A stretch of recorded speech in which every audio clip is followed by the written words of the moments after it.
오늘도 다시 추워지는 날씨에 하나님 앞에 예배드리기 위해서 오신 먼 곳에서 마다 안고 달려오신 분들, 특별히 우리 박 권사님 오래간만에 교회에 오셨는데 먼 길에 오셨습니다. 또 우리 예배에 참석한 모든 분들에게 하나님의 그때 다니엘의 친구 사드락, 메삭, 아벳느고가 이 세 사람이 절하기를 거부하게 됩니다. 그러면서 하나님은 우상에게 절하지 말라고 하셨으니 우리는 할 수 없다라고 이제 그 하나님의 계명을 지키고자 합니다. 그래서 이 느부갓네살이 자기가 한 얘기도 있고 해서 할 수 없이 이 세 사람을 풀무불 속에다가 집어 던집니다. 근데 이 풀무불 속에 던지기 위해서 끌고 간 이 병사들이 다 죽어버렸어요. 얼마나 불이 뜨거운지 다 죽어버렸고, 그리고 이 세 사람은 분명히 세 사람을 넣었는데 불 속에서 보니까 아마 왕이 먼 곳에서 이렇게 바라볼 수 있는 곳이었던 모양입니다. 보니까 네 사람이 왔다 갔다 하는 모습을 보게 돼서 깜짝 놀래가지고 일어납니다. 왕이 일어나서 깜짝 놀라서 꺼내라. 그래가지고 보니까 옷에 그름 냄새조차 없는 그러한 세 사람이 나오게 됩니다. 그래서 하나님을 찬양하고 그들을 더 높은 직책에 기용한다는 그러한 이 사건입니다. 어떻게 보면은 재미있는 소설 같은 이야기죠. 소설은 픽션입니다. 지어낸 얘기입니다. 사실과 비슷하게 만들어서 사람들에게 흥미를 불러일으키는 그러한 이야기죠. 그러나 이것은 믿어지지 않는 우리 사실이지만은 이것은 실제로 역사적으로 있었던 일이고 사실입니다. 우리는 이 성경의 말씀이 하나님의 그 영감으로 기록된 것임을 우리 믿는 믿음의 소유자들이 되시기를 축원합니다. 아멘. 바벨론 시대의 그 형벌은 신을 모독하거나 신의 아들인 왕을 신의 아들이라고 그랬죠. 태양의 아들이다. 뭐 그러면서 왕을 자기들끼리 높였는데 이 왕을 모독하거나 하는 그러한 사람들에게는 산채로 풀무불에 태워 죽이거나 아니면 맹수가 있는 곳에다 던져가지고 맹수가 찢어서 죽이는 그러한 형벌이 주어졌습니다. 이거는 고고학자들이 실제로 발견을 했습니다. 그래가지고 이러한 그 풀무불에 태워 죽이는 그러한 장소 또는 그 맹수들이 있는 곳에다 사람을 던지는 그러한 것들을 다 발견했으므로 이 역사적 기록이 근거 없는 기록이 아니라 실제로 그 현장에 있었던 기록임을 우리가 알 수가 있습니다. 당시 이런 형벌은 독재자의 권위와 지위를 유지하기 위한 비인륜적인 행위였습니다. 북한의 우리 독재 오늘 장로님께서 북한에 좀 우리하고 화해하고 뭐 좀 유화적인 그러한 이런 정치의 분위기가 계속됐으면 좋겠다는 그러한 간구를 드렸는데 북한은 현실이 상당히 참 어려운 가운데 있죠. 북한의 독재자들은 자기를 무시하는 행위에 대해서는 용서하지 못합니다. 같이 장석했던 행사장에서 박수를 건성 쳤다든지 이 북한 박수는 완전히 막 열렬하게 고함을 지르면서 쳐야 되고 우리나라 해병대 박수보다 더 합니다. 더 열렬히 쳐야 되고요. 그리고 졸거나 다른 짓을 하면 이건 용서가 안 되는 거예요. 그래서 졸았다고 해서 기관총으로 쏴 죽이는 그러한 사례들이 생기게 되는 것과 비슷하게 과거에도 왕을 무시하거나 명령을 듣지 않는 자들을 이렇게 죽였습니다. 다니엘의 친구 세 사람 사드락과 메삭과 아벳느고 이 세 사람은 금신상에 절하기를 거부한 하나님의 아들이었습니다. 이들은 하나님에 대한 일관된 신뢰와 믿음을 갖고 있었던 것입니다. 느부갓네살은 그의 신상에 온 백성이 절하도록 한 것은 사탄의 조종을 받으면서 느부갓네살이 하나님보다 더 높은 권위를 갖고 있는 것을 보여주는 것입니다. 하나님께서 보여주신 그 꿈을 해몽을 듣고 또 하나님의 참 위대하심을 이야기했던 사람입니다. 그러면 어떻게 그런 사람이 또 이렇게 하나님보다 더 그 사람들에게 섬기도록 신상을 만들 수 있겠느냐라고 하는 건데, 이것은 저는 이해할 수가 있어요. 왜냐하면은 태국에 가니까 태국의 선교사들이, 제가 1년 동안 선교를 가 있는 동안에 이제 선교사들이나 태국의 그 현지 교회가 있는데, 현지 교회 교인들이 얘기를 합니다.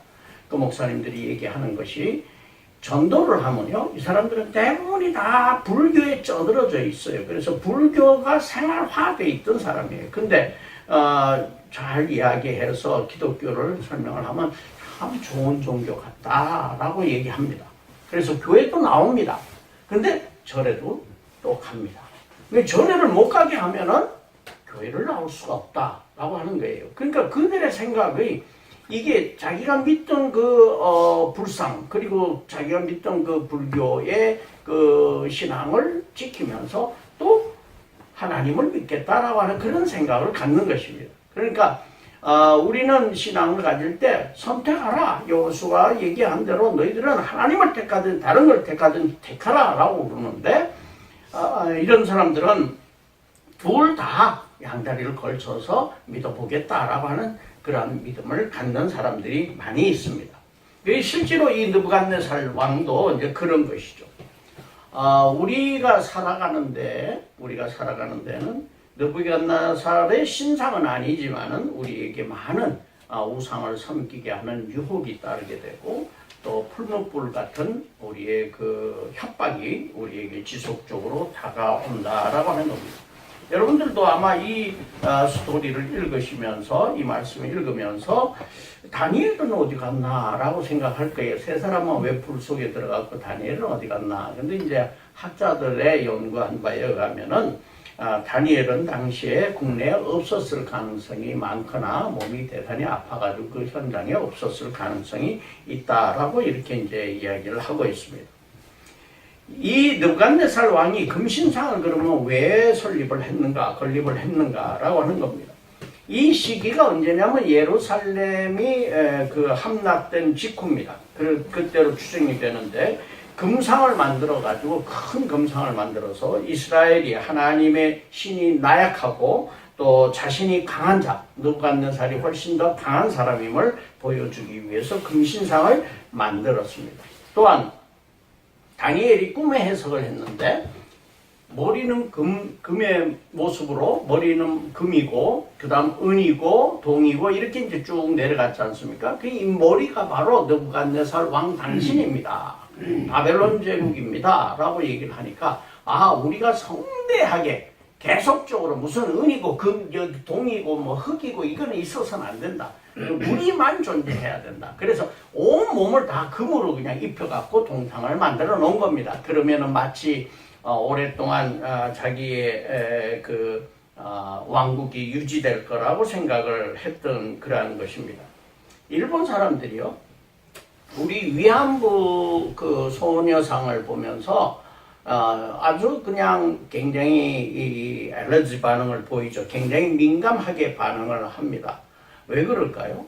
일본 사람들이 가지고 있는 문화적 배경 속에는 그들은 귀신을 믿습니다. 그래서 귀신을 믿고 죽은 사람을 믿고 그러기 때문에 그 동상이 있으면 그 동상에다가 예를 들어 가지고 절을 하고 동상이 있고 그러면 그 동상에 귀신이 붙어가지고 그 귀신이 원한을 갚기 위해서 온다라고 하는 그러한 그 믿음을 그 사람들의 그 문화적인 배경 속에 그걸 가지고 있어요. 그러다 보니까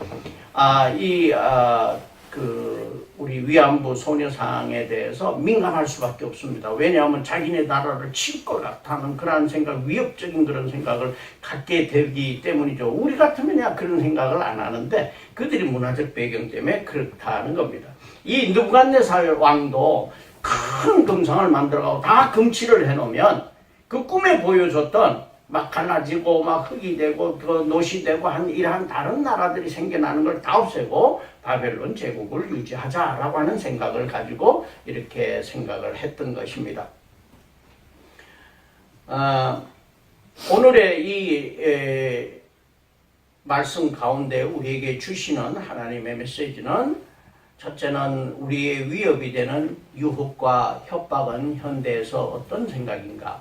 과거의 스토리 이야기를 듣는 것이 아니라 우리의 현재 상태에서 우리에게 주어지는 하나님의 말씀을 우리는 들어야 합니다. 두 번째는 담대한 신앙인은 어떻게 이걸 극복했는가, 위기가 왔을 때 어떻게 극복했는가 라고 하는 것과, 세 번째는 그리 아니하실지라도, 오늘의 제목이 그리 아니하실지라도입니다. 그리 아니하실지라도 라고 하는 세 사람의 믿음, 이 믿음은 어떤 의미를 갖는가라고 하는 이 세 가지 메시지를 우리에게 주시고 있습니다. 첫째는 우리의 인생에도 끊임없는 우상 숭배와 또 풀무불의 위협이 우리에게 다가오고 있다라고 하는 것입니다.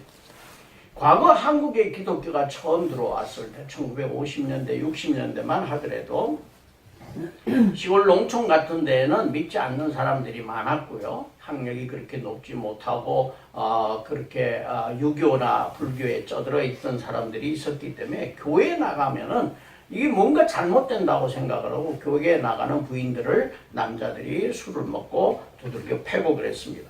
과거에는 사람들이 그 골방에 앉아가지고 긴 담뱃대를 늘어뜨리고 그 술을 마시고 하는 것들이 어떤 시골 그 골방 문화였죠. 이 골방 문화에 젖었던 사람들이 교회에 나가가지고 사람들이 깨이는 것에 대해서 굉장히 특히 여성들이 깨이는 것에 대해서 아주 민감한 반응을 보였던 것입니다. 뿐만 아니라 제사를 드리지 아니하고 절을 하지 않겠다라고 거부하게 되니까 이런 신앙을 지키려는 며느리들을 구박하고 또 무시하고 심지어는 쫓아내버리는 그러한 일들도 허다했던 것입니다. 지금은 그런 고통은 없지만은 여러 가지 다른 환경적 압력이 우리를 더 거세게 압박해오고 있다라고 하는 것입니다. 이제 구정이 가까워옵니다. 여러분들 구정이 가까우면 하나님 믿으면서 또 이 제사를 드려야 되느냐 말아야 되느냐라고 하는 그런 문제에 대해서 굉장히 고민하시는 분들이 대단히 많습니다. 이제 우리나라도 많은 사람들이 기독교인은 제사 드리지 않는다, 그리고 절하지 않는다라고 하는 것을 다 알고 있습니다. 그렇기 때문에 우리는 이 하나님께서 우상 숭배를 하지 말라라고 한 그러한 말씀을 우리가 따르는 계명을 지키는 의미에서 우리는 제사를 드리거나 절하는 것에 대해서 우리 스스로 신앙을 지키기 위해서 이 세 다니엘의 친구들처럼 신앙 지키기 위한 노력을 반드시 하여야만 합니다. 여기에 가서 절하고 제사를 드리고 하는 것은 이 하나님의 계명을 어기는 것이다 라고 하는 것을 우리는 기억하고, 힘이 들더라도 어렵더라도 여건이 그렇게 해서 녹록하지 않는다고 할지라도 그것을 잘 지키고, 대신에 조상을 잘 기리지 말라, 조상을 존중하지 말라는 것은 절대 아닙니다.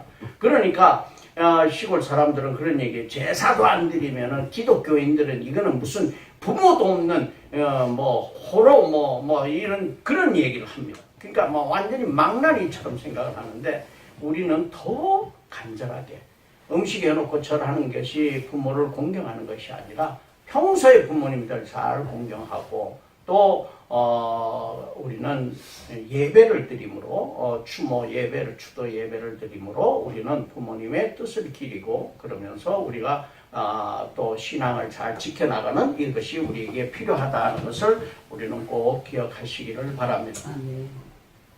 과학의 우상이 있습니다. 우리를 위협하는 여러 가지 우상들이 있는데, 이러한 그 환경적인 또 관습적인 유혹뿐만 아니라 과학의 우상이 있습니다. 과학기술의 발전은 엄청나게 빠르게 일어나고 있습니다. 과거 100년보다도 과학 발전이 훨씬 더, 지금 최근에 10년 동안의 발전이 훨씬 더 급진적 발전이 일어나고 있습니다. 사람들이 얼마나 똑똑한가, 영리한가 하는 것을 보여줄 정도로 우리의 과학의 발전은 이루어지고 있습니다. 유전공학과 복제의 기술이 일어나고 IT 기술을 이용한 여러 가지 활동들이 일어나고 있습니다.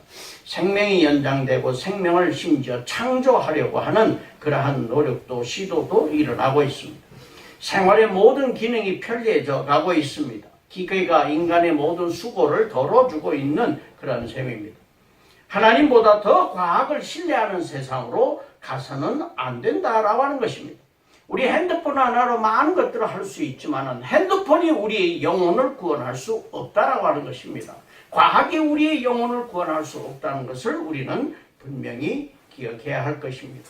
과학은 우리 생활에 편리함을 주는 하나의 도구일 뿐이지 이것이 우리의 영혼을 구원하지 못한다는 것을 깨달아서 이 과학의 발전이 되면 될수록 하나님의 더 크신 능력과 하나님의 더 크신 위대하심을 우리는 찬양해야 할 것입니다.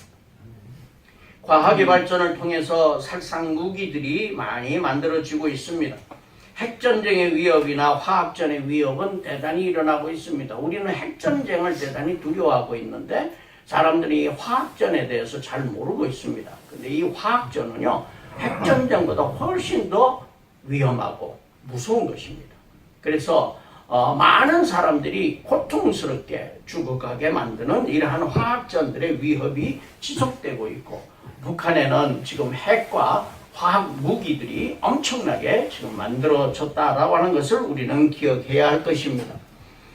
핵전쟁의 위협과 지속적인 테러와 살상행위, 말도 안 되는 세습 독재, 그리고 권력의 횡포를 위해서 친인척도 무자비하게 살해하고 그 백성들을 착취하고 굶겨 죽이는 사람이 있으며, 또 호의호식하는 당강부들은 아주 호의호식하고 살아가는 세계 유일의 공산 독재 사회와 타협하고 그들을 인정하는 모습을 보이는 것은, 북한은 세계에서 가장 기독교를 탄압하는 국가이고 하나님이 서야 할 자리에 김일성과 김정일의 동상을 세워놓고 그들은 경배하고 우상 숭배를 하는 우상 숭배의 이 전 세계적인 가장 극치에 달하고 있는 이러한 나라들이라고 하는 것을 우리는 꼭 기억하고 우리는 열심히 기도하여서 그들을 그 우상 숭배의 환경에서부터 건져내야 할 것입니다. 하나님이 건져주실 걸로 우리는 믿어야 할 것입니다. 중국도 성경 말씀이 적힌 책자들을 다 불태워버리고 일당 독재와 경제 논리로 기독교를 엄청나게 탄압하고 있습니다. 이슬람권의 도전으로 인해서 문명의 충돌이 일어나고 있었고, 하나님의 자리를 차지하려는 사단의 조종을 받는 우상들이 끊임없이 도전해오고 있는 이러한 현실인 것입니다. 일부 국가의 풍요와 발전은 극도로 이루어지지만 전 세계가 빈곤은 계속되고 있습니다.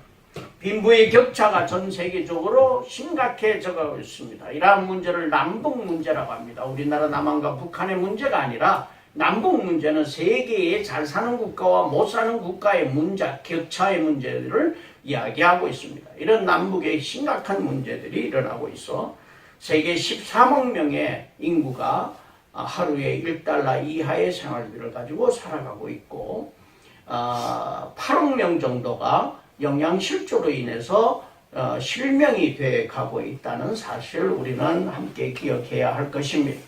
선진국들은 풍요와 부유함 속에서 넘쳐나고 있지만은 세계 많은 사람들이 이렇게 어려움 가운데 놓여져 있다라고 하는 사실입니다.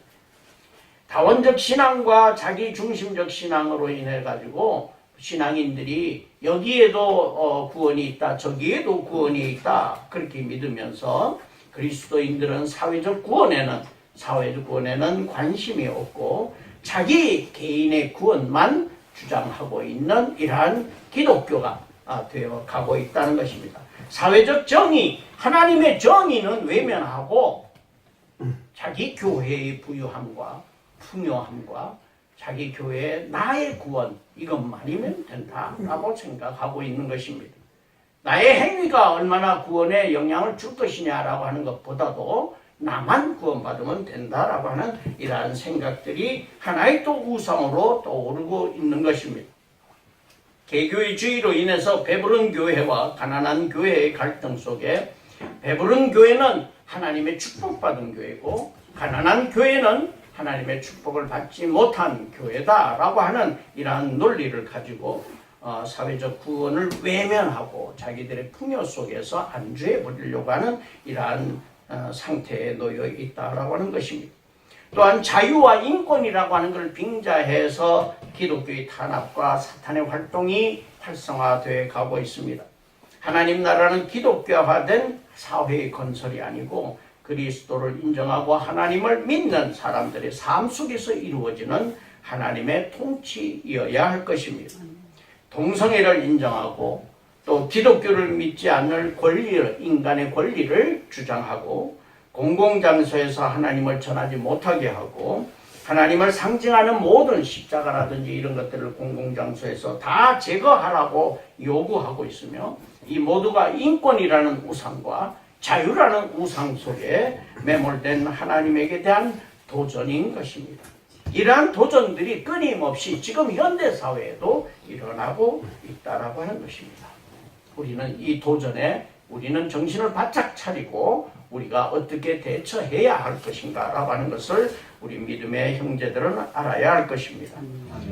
두 번째는 위기에서 담대한 신앙인은 어떻게 하였는가 라고 하는 것입니다. 느부갓네살 왕이 하나님의 위대하심을 알고도 금상을 만들어서 모두에게 절을 하게 하였으나 세 친구들은 절을 하지 않았습니다. 3장 17절에서 18절 말씀에 왕이여 우리가 섬기는 하나님이 계시다면 우리를 맹렬히 타는 풀무불 가운데서 능히 건져내시겠고 왕의 손에서도 건져내시리이다. 이러한 믿음이 확실히 있었습니다. 그들은 하나님이 계시기 때문에 하나님이 어떠한 장소에도 계시기 때문에 이러한 우리 위기 속에 하나님은 반드시 우리를 건져내실 거라고 하는 확실한 믿음이 있었습니다. 그러나 또 이들에게는 그리 아니하실지라도 하나님이 우리를 건져주지 않는다고 할지라도 불못불에 타서 죽게 만들어 놓는다고 할지라도 우리는 절하지 않겠습니다. 하나님 믿겠습니다 라고 선택을 하게 됩니다. 이런 믿음으로 살아가니 불못불이 7배나 더 뜨겁게 해도 그 결박을 하여 던지기 위해 붙들고 들어간 사람들은 다 죽었지만 이들은 불 속에서 하나도 털끝 하나 상하지 않고 나올 수가 있었던 것입니다. 이러한 상황 속에서 얼마나 무섭고 두려운 상황이었을까요? 우리는 우리 자신이 지금 불 속에 던져진다고 한번 생각을 해보십시오. 불에 던지겠다라고 할 때 절하면은 안 던지겠다. 기회를 또 한 번 줬습니다. 그런데도 불구하고 이들은 대답할 필요가 없습니다. 라고 하면서 절하지 않는 그러한 믿음의 절개, 신앙, 이것이 우리에게 필요한 믿음인 것입니다. 이들은 이렇게 두려울 때 어떻게 했을까요? 하나님께 기도하였을 것입니다. 기도하였다는 말씀은 없지만은 분명히 하나님 우리를 구원해 주시옵소서 기도했을 겁니다. 애절한 심정으로 기도했을 것입니다. 그러나 확신을 가지고 하나님이 구원해 주실 것을 믿고 그들은 기도했을 것입니다. 우리 인생에도 풀무불이 우리에게 수시로 다가옵니다. 위협합니다. 우리 인생이 실패할 때도 있습니다. 고통 가운데 놓일 때 있습니다. 질병 가운데 빠질 때가 있습니다. 이 모든 풀무불들을 하나님이 그 자리에 안 계신 것이 아니라 그러한 어려운 가운데 있다고 할지라도 하나님은 분명히 함께 계신다는 것을 믿고 기도하시기 바랍니다. 아멘. 믿고 매달리시기 바랍니다. 아멘. 그러면 하나님이 건져 주실 것입니다. 아멘.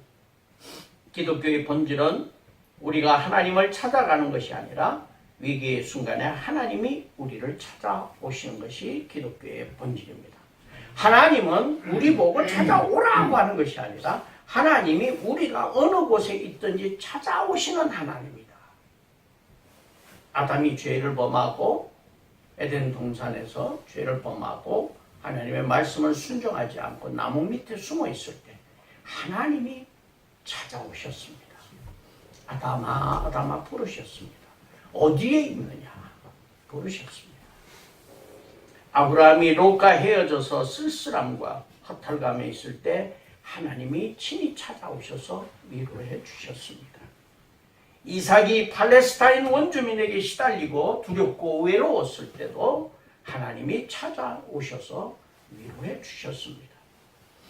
모세가 꿈을 잃고 호렙산 기슭에 맥없이 앉아 있을 때 하나님은 새 꿈을 주기 위해서 찾아오셨습니다.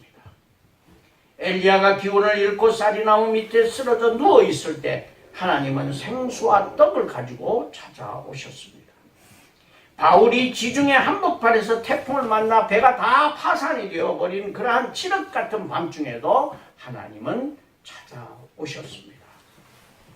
사도 요한이 고도의 밤모섬에 유배되어 외롭고 쓸쓸하고 적막한 삶을 보내고 있을 때 하나님이 비전을 보여주시고 요한 계시록을 보여주시고 말씀으로 그를 찾아오셨습니다.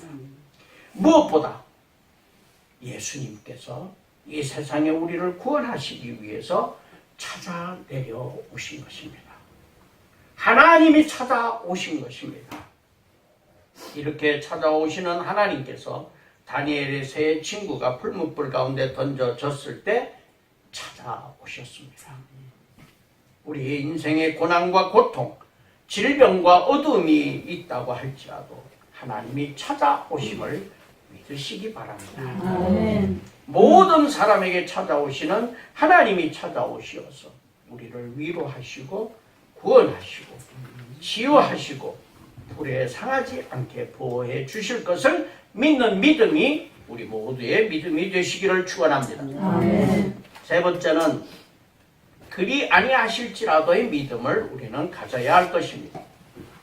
그리 아니하실지라도의 믿음이라고 하는 것은 왕이 한 번 더 기회를 주었으나 단호하게 거절하면서 이제라도 절하라라고 했을 때 이들은 하나님이 우리와 함께 하시기 때문에 이 일에 대하여 대답할 필요가 없으며 그렇게 아니하실지라도 우리는 하나님을 사랑하는 마음을 버릴 수가 없다라고 하는 것입니다. 그리 아니하실지라도의 믿음을 갖는 것은 하나님이 우리라고 그러면 우리가 감히 나하고는 관계없는 우리라고 하는 그 우리 속에 묻혀 있어서는 안 됩니다. 나라고 생각하셔야 됩니다. 우리가 표현을 우리라고 하지만은 나입니다. 하나님이 우리를 사랑하는 것을 알고 또 믿고 나도 하나님을 사랑하기 때문에 나의 요구대로 되지 않는다고 할지라도 사랑하기 때문에 그 사랑을 버릴 수 없고 가장 좋은 것으로 주시는 것을 믿기 때문인 것입니다. 우리에게 다가오는 고난과 어려움에 있어서 하나님께 아뢰었는데도 응답받지 못하실 때 우리는 때때로 포기하기도 하고 실망하기도 하고 하나님을 원망하기도 하고 하나님이 안 계신가라고 하는 깜깜한 어두운 생각을 가질 때도 물론 있습니다. 이거는 약한 믿음입니다. 이 세 다니엘의 친구들처럼 우리는 우리의 기대와 요구가 되지 않는다고 할지라도 우리의 생각대로 이루어지지 않는다고 할지라도 하나님이 우리에게 더 좋은 것을 주시기 위해서 우리에게 기다리라. 우리에게 다른 것을 주기 위한 약속임을 믿으시기 바랍니다. 풀무불 속에 하나님께서 던져지지 아니하도록 느부갓네살 왕을 쳐주든지 아니면 다 물리치든지 풀무불을 꺼버리든지 이렇게 하셨으면 얼마나 또 미리 예방하실 수도 있었지 않겠느냐 생각해 볼 수 있는데 풀무불 속에 던져지지 아니하도록 하나님이 내버려 두시는 것이 아니라 풀무불 속에 던져지고 난 다음에 그의 믿음을 통해서 하나님이 일하시기 시작한다라고 하는 것입니다. 우리 생각으로 이제 끝났구나, 정말 절망이구나 라고 하는 그러한 순간에 하나님은 우리를 붙드십니다. 벼랑 끝에 있어서 정말 떨어져 죽을 수밖에 없는 이런 상황 속에 놓였을 때 하나님 아버지를 붙들 때 하나님은 우리를 붙드시고 건져주신다라고 하는 사실을 우리는 기억해야 할 것입니다. 이것이 믿음인 것입니다. 이것이 담대한 믿음인 것입니다.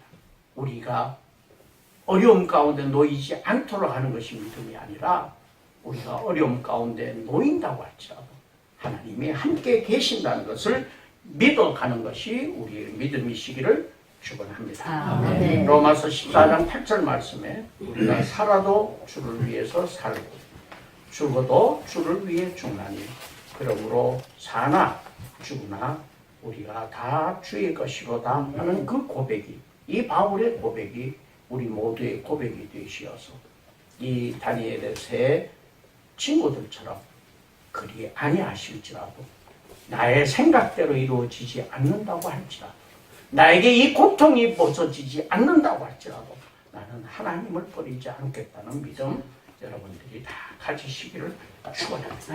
아멘. 기도하겠습니다.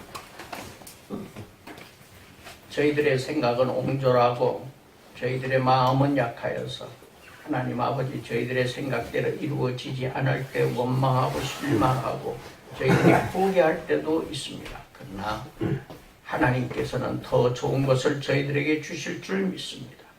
우리의 생각대로 그리 아니하실지라도 하나님을 버리는 일이 없도록 저희들에게 믿음의 믿음을 더하여 주시옵소서. 아멘. 강한 그 믿음을 가지고 저희들이 굳건하게 살아가게 하여 주시옵소서. 아멘. 우리에게 다가오는 여러 가지 우상 숭배의 위협과 여러 가지 고난과 고통이 있다고 할지라도 하나님을 의지하고 믿고 신뢰하는 그 다니엘의 세 친구들의 믿음처럼 저희들이 굳건하게 하나님을 붙들게 하여 주시옵소서. 아멘. 예수님 이름으로 기도 올려옵나이다. 아멘.